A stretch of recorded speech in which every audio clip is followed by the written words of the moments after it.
Welcome to the very first episode of Young Money Matter. I'm your host Rafi, and I'm thrilled to kick off this journey with all of you. This podcast is all about stories of resilience, career transition, and financial journeys that young people faces in today's world. In today's episode, I've got an amazing guest, Fawaz Qobari. Fawaz has had quite the journey. He started as an ESOL teacher and is working as a chef. Originally from Syria, he moved to the UK after living in Jordan and Saudi Arabia. His story is one of the persistence, overcoming obstacles and following new paths. I couldn't think of a better guest to help us to launch this podcast and inspire our listeners. Let's dive into his stories. Hello guys, welcome to the very first episode of Young Money Matter podcast. I'm Rafi. Today our very first guest is Mr. Fawaz. Hello, very welcome Mr. Fawaz. Hi, how are you, Zika? So nice to see you again. I'm really glad to have you to the podcast. So basically,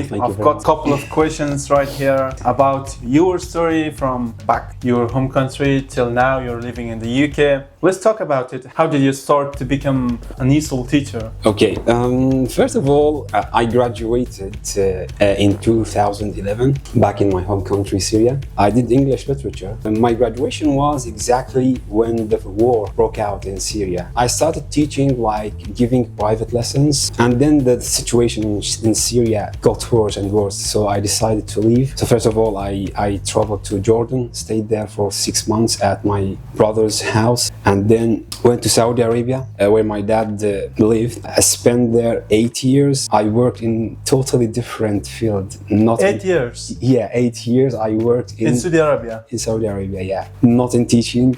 So I learned a lot from my dad, and tried to save money, tried to travel to the UK, and complete my higher education, which had been at the time my dream for years. And in 2022, I came to the UK as a student, and I did my master's in teaching English to speakers of other languages. And when I first started, I volunteered as an ESOL tutor at Refugee Roots, which is a charity. And till now, I volunteer for them till now, but my new job as a chef, took me a little bit from that. I taught international students at the University of Nottingham, and it was for ILAC institution. It's a kind of a vacation study for international students from all over the world.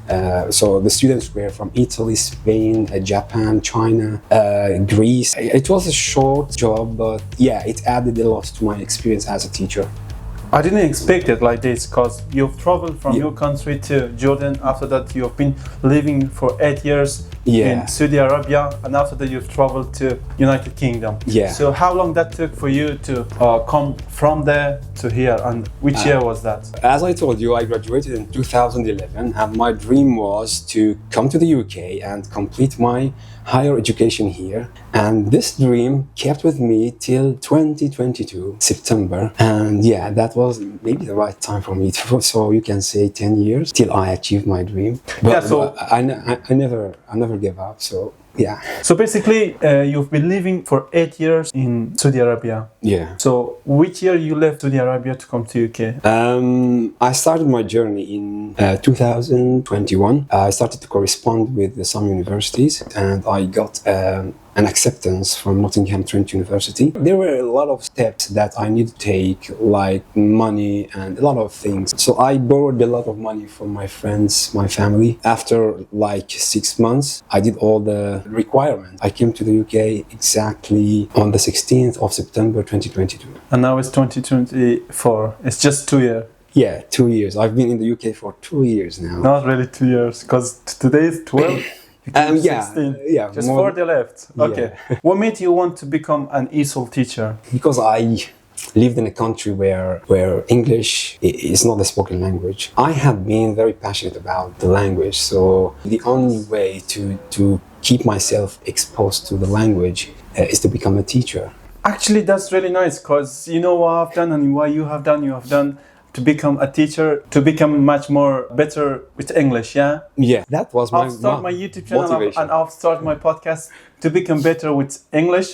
Right, yeah, that's a good step, I think, because the more you expose yourself to the language, the better your language will be. How did you get into cooking? And when was that? That's a very interesting question.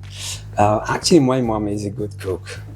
And when I traveled to Saudi Arabia, I stayed with my dad. We used to cook a lot because we didn't like to eat in restaurants most of the time. So yeah, my dad is a good cook as well. So I learned from my mom when I was back at home. And I learned from my dad, and then it started with me. I started to cook, ask my mom about the recipes, take my dad's opinions about if the dish that I made is good or bad. What should I do here? What should I add? Yeah, it started like that. So in this case, what's your favorite dish to cook when you're back home country dishes or around the world? Most of the time I cook Syrian dishes where I come from. We have a dish called 7 countries because we put 7 kinds of vegetables in that dish and we chop them like dices, the vegetables, and we add minced lamb to the vegetables and mix them together, and we add some spices and then place them in a tray and then bake them in the oven. Yeah. It sounds really nice and delicious, but I don't know how it is. But I'm gonna have it. Is there any restaurant in the Nottingham that I can try that one or not? No. I don't think so. I think one day you have to make it for me. Yeah, sure. Yeah. On the restaurant that you're working right now, you're not making that kind of food or not? No, we don't. Because it's a Japanese restaurant. Okay. Yeah. Japanese, so you know Japanese food as well? Yeah, you can say that. Do you miss teaching? If so, what do you miss the most? Yeah, of course, I miss teaching because it's my passion to teach. What I miss most, I miss my students at Refugee Roots. Do you know when you teach a group of students for 1 year and you establish that relationship with them? So I miss them a lot. Yeah, I know actually what it means. What advice you will give to others if they want to change their career? Changing your career, changing your job depends on the circumstances that you are going through. I've been looking for a lot of opportunities in the field of teaching.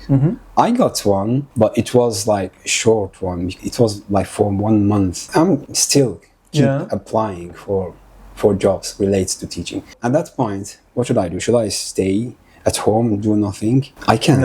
So to be honest, I started when I was doing my master's. I started as a cleaner, as a part-time cleaner in the same restaurant that I'm working as a chef. And I worked for 6 to 7 months as a cleaner there. And then I met a chef, he's from Algeria, and I asked him if they have any opportunity for people to work in the kitchen. And then he asked the head chef, and the head chef came to me and told me that we have an opportunity to work as a kitchen porter. So I was doing a kitchen porter part-time job and cleaner part-time job in the same restaurant. I started to work like 35 hours per week, and I started to work as a chef. I got very good training, and now I can work in 3 sections in the restaurants. We have actually 4 sections. We have fry section, we have the wok section, we have the ramen section, and we have the grill section.